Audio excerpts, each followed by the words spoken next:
Welcome to another episode of The Brand Called You, a podcast and podcast show that brings you leadership lessons, knowledge, experience, and wisdom from thousands of successful individuals from around the world. I'm your host, Ashutosh Garg, and today I'm delighted to welcome a very senior, accomplished, and respected professional from Salt Lake City, Utah, USA, Mr. Benoy Tamang. Benoy, welcome to the show. Thank you, Ashutosh. You are very kind. I Thank know how great of a podcast you created. It's amazing. So thank you. honored to be here. Thank you. Benoy is the President and Chief Executive Officer of Blueriver Direct. He is a seasoned technology executive, an entrepreneur, a CEO coach, and a builder of high performance organizations. So, Benoy, my first question for you, looking back over your 37 plus years, what was the first leadership role that truly changed how you saw yourself as a leader? You know how often bad examples, pain teaches you more than good, right? Absolutely. It was my first job straight out of graduate school where I had a manager who exemplified everything that I didn't want to become like. Hmm. I was given public humiliation in front of my team. Wow. I was given an award for the worst performing leader in the team. Amazing. Everything you can think of, Hmm. uh, including shouting and screaming when I was at home. Back in those days, the landline was a heavy phone that you Yeah. picked up. And so I said, I didn't take any of it personally. I said, Hmm. this is not how I want to be as a leader. Correct. That started the formation of what is it that I want to do and impact people. How amazing. Amazing. You have moved from builder to CEO to coach. At what point did you realize that your highest impact might come from helping others lead rather than leading directly? Oh, it was an accident, Hmm. absolute accident. I had been starting these companies with venture funding, and I had just left a company. And a friend who owned a venture firm said, would you mind helping with your spare cycles do some due diligence on a company that has the same profile as the company you just left? Hmm. And after I gave them a thumbs up, I joined his team. He said, would you mind coaching this CEO? It's the first Mm. time he's a leader, he's a Yeah. technical founder. And that spurred a fantastic 11-year journey Mm. in which I'll tell you what, the three things that fell into my lap. Hmm. If I'm learning, if I'm serving, and if I'm creating, I couldn't be happier. Wow. So, having done the operator role to the leadership role, now I get to fulfill a lifelong passion of learning, serving, and creating with multiple teams, Mm. with them exerting the effort and me being able to coach them along the Mm. journey. It's very rewarding. Mm. What a great response. Thank you. Can you share a failure or a setback that in hindsight shaped your leadership philosophy more than any success? I have too many.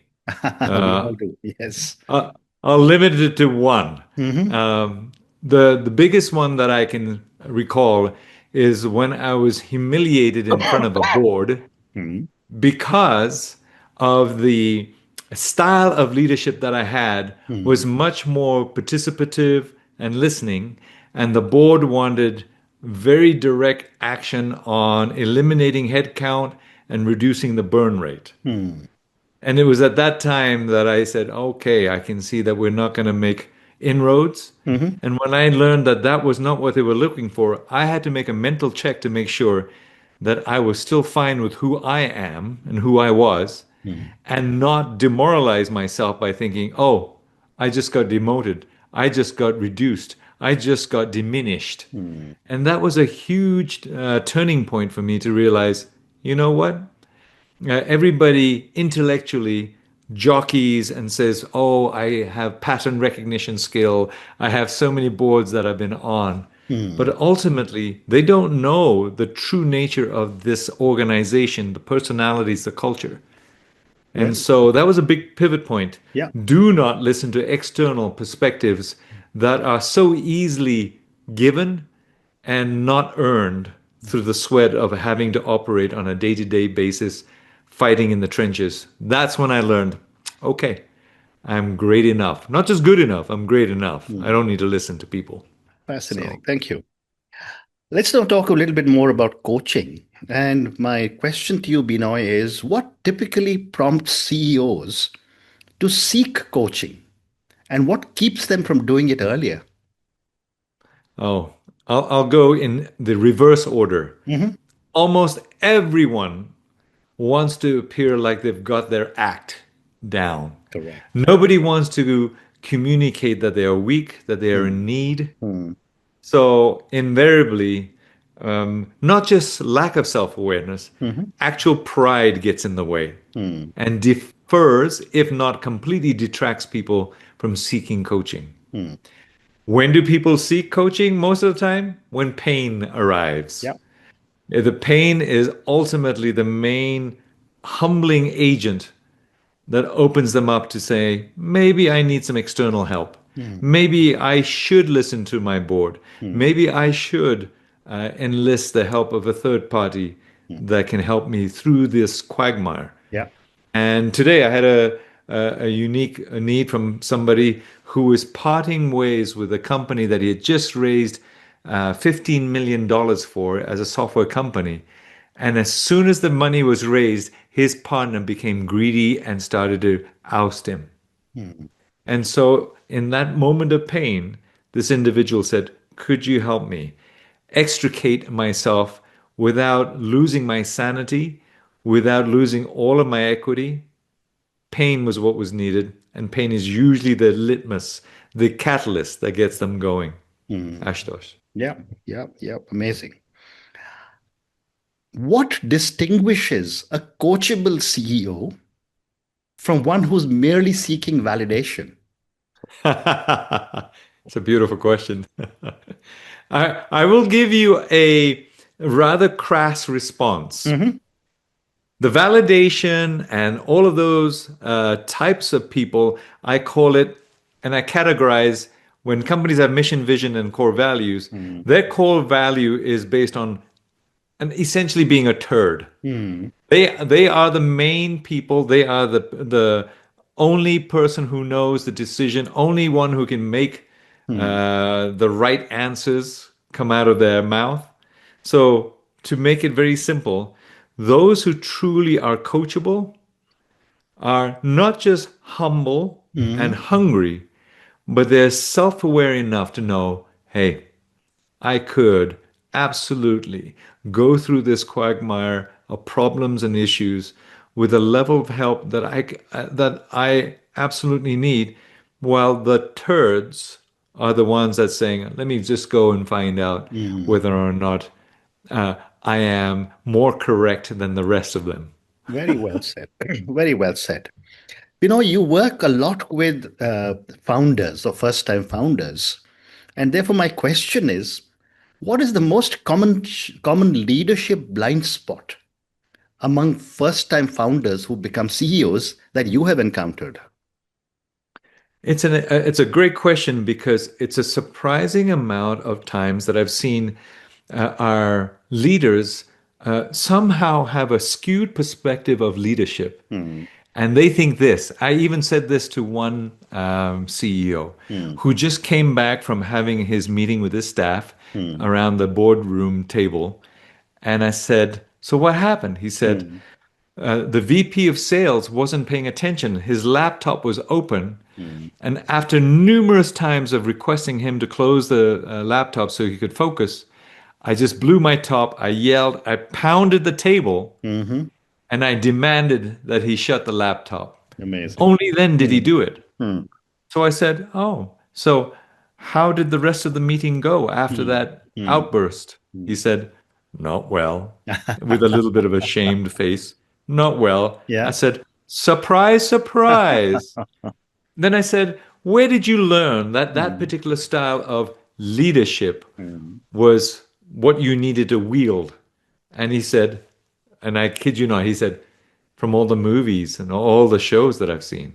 I Amazing. said, oh my goodness. So I see this repeated. I see mm, this repeated mm. consistently. People who are first-time leaders believe that they have to be the hot shot, Yeah. the one who makes all the calls. Mm. And that is a consistent level of hubris that I see every time I enter into a relationship. Amazing. Tragic, but true. Yeah, And you yeah, can believe it, right? You've seen absolutely. it. Yeah. Absolutely, absolutely. And therefore, a follow-up question for you is that many CEOs or founders confuse authority with leadership. How do you help them make this distinction in practice? And give an example if you can. Oh, yes. And I'm going to give you two examples. Hmm. One with the family. Everyone has a family at some level, even if Sure, it's a single parent, sure. right? At what point do you want to follow mommy or daddy Mm, versus knowing that they're in a position of authority? mm, And it only works so far until the teenage rebellious years mm, when you start pushing the envelope, mm, right? And the parents have to adjust their parenting style mm, to advising, to guiding, versus the authoritative dictatorial style when they're small, when they're mm, tiny.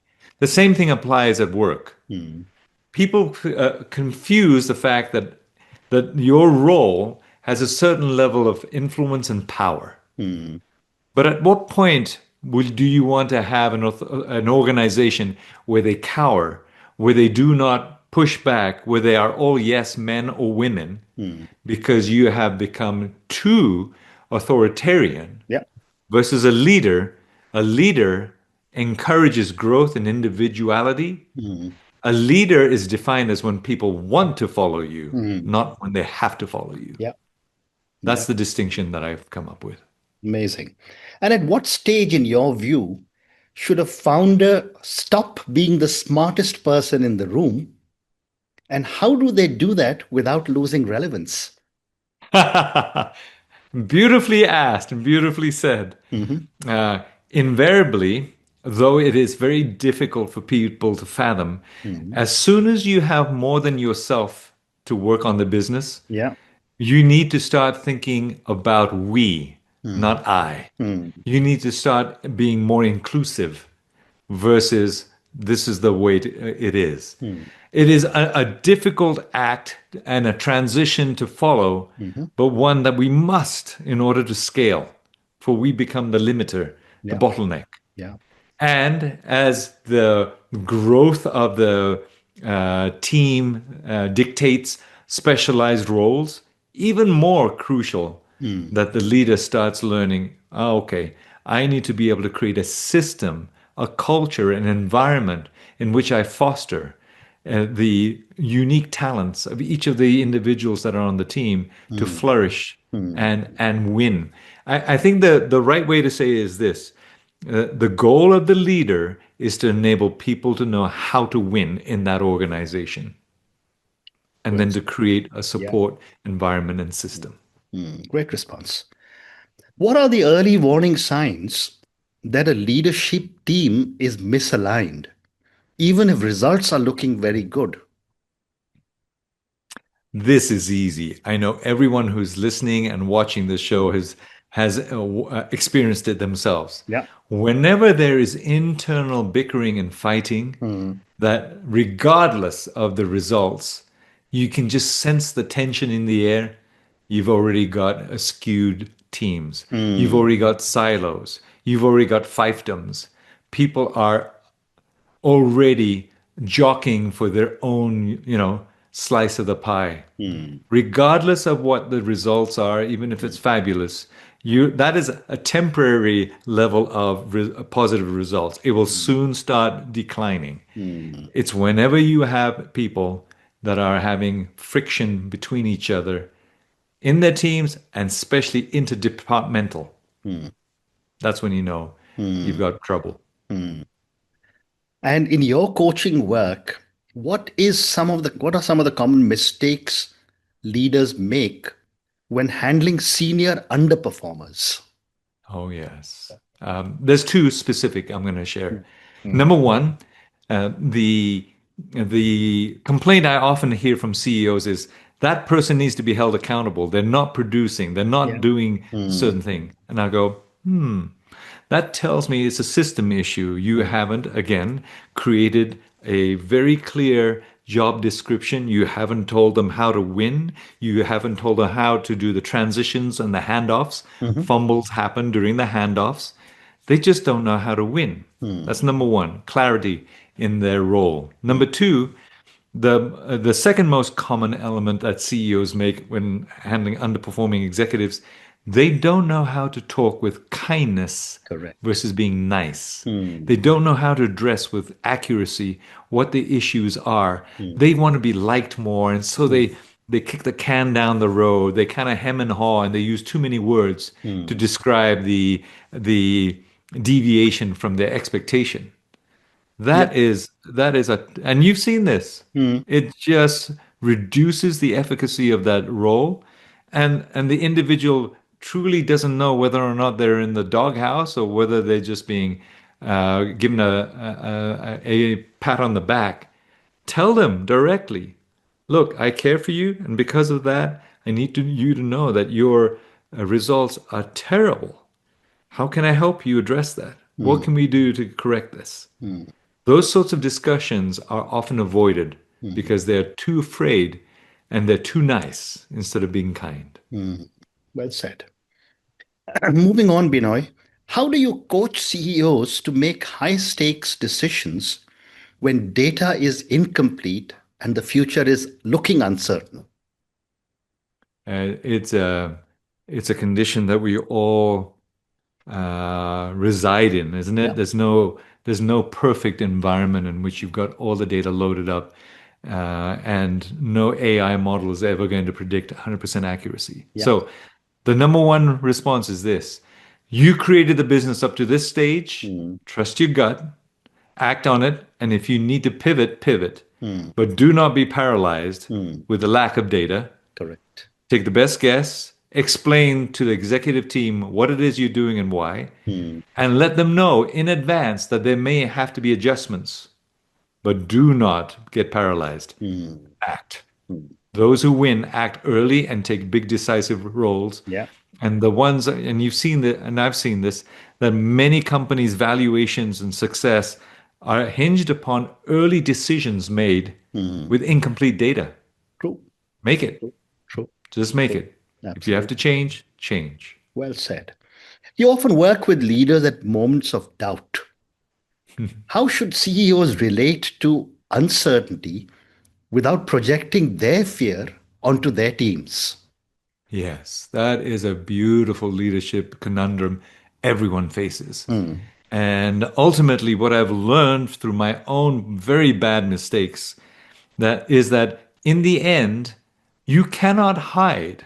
You cannot hide reality. mm, You can project a certain level of optimism, but too much optimism, after a while, they can see through the emperor's clothing, right? Or lack of. yeah. So ultimately, the answer that I espouse is please be accurate as to the circumstances and the context, but with confidence, share that the direction that the team is going is in this direction, Mm, and tell them in advance mm. that this is our best option for now. Yeah. With the data that we have, if we have to make an alteration and course correction, we'll do it. Mm, And ultimately, I'll tell you right now, Ashutosh, the biggest thing I've learned is that they are more likely to follow reality and a true person who communicates even a little sense of hesitation, a little bit of doubt.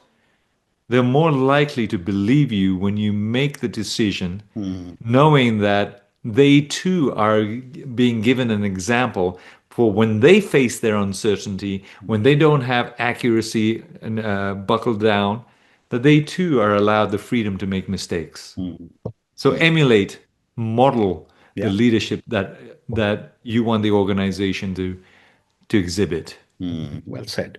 I've time for three more questions for you.